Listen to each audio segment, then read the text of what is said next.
As you can probably tell from the title of my TED Talk, I chose to do it on my mom. I did this because she has a very rare autoimmune disease called Addison's disease.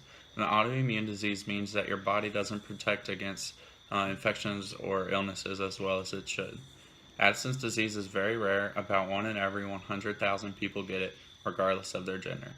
To put that into perspective, about 1 in every 8 women get breast cancer, and 1 in every 17 people get malaria. Addison's disease was discovered by Thomas Addison in 1855 in England at Guy's Hospital.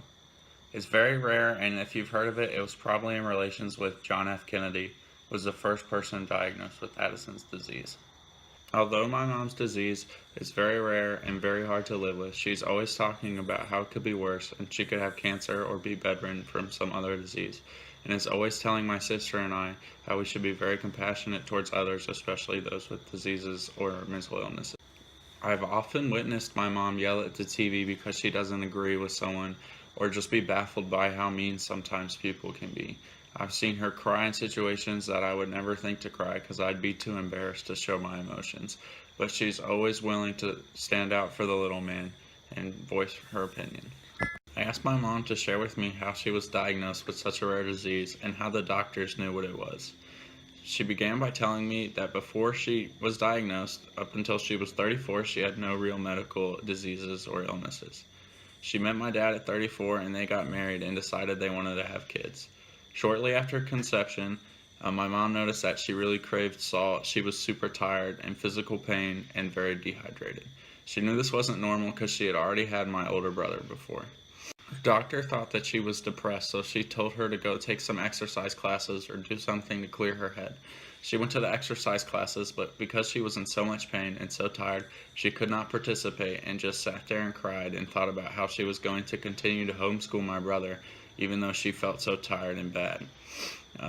Before she was diagnosed, my mom weighed 122 pounds. When she was diagnosed, she weighed 114 pounds. Obviously, it's very abnormal for someone who is pregnant to lose weight. Normally, you gain weight. Farther along in my pregnancy, all her symptoms became much worse. She was much more tired and in much more pain. My dad brought her to 2 different doctors and they couldn't help her out. The third doctor he brought her to was called Dr. Kloss, and he was able to diagnose her. When she got there, my dad had to carry her in and she just sat in a chair, kind of out of it. Dr. Kloss ran a bunch of tests on her. Her blood pressure was very, very low, which is never good. And he walked out of the room, and when he came back, he said that he had never seen it before. This was alarming because Dr. Kloss was a very renowned doctor. He was a valedictorian at his class at UVA. He lectures there all the time, and he owns his own practitioner for 16 years up to that point. My dad was convinced that my mom would not live another 5 weeks unless she was diagnosed and helped immediately, even though he did not know what the diagnostic would be. Dr. Kloss said that he had read an article the night before about Addison's disease, and he said that she might have this, and he was going to try it because he knew if he didn't diagnose her with something and try to help her out, that she would die. A few weeks later, my mom was put in a hospital and given an IV of 100 milligrams of cortisone, which, if you don't know, is very, very much. She was given this for 24 hours, and she was shortly able to stand and walk around and hold down her food afterwards. This was a good sign because before she had not been able to hold down her food, and this was causing her to be very dehydrated and very tired. Her test results came back, and it turns out that she did have Addison's disease.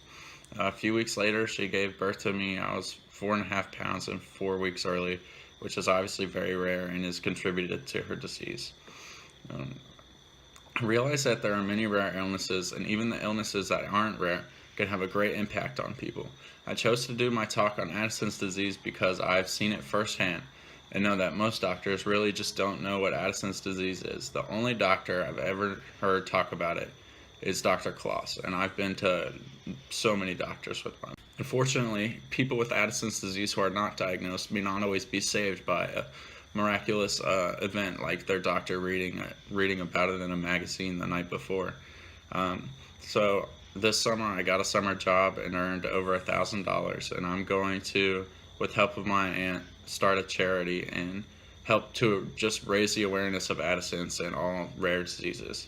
I've done this talk not to ask for donations, but just that you would be the voice of people who don't have a voice. Just mention a disease that doesn't get a lot of publicity or doesn't have its own awareness month or its own ribbon or something like that.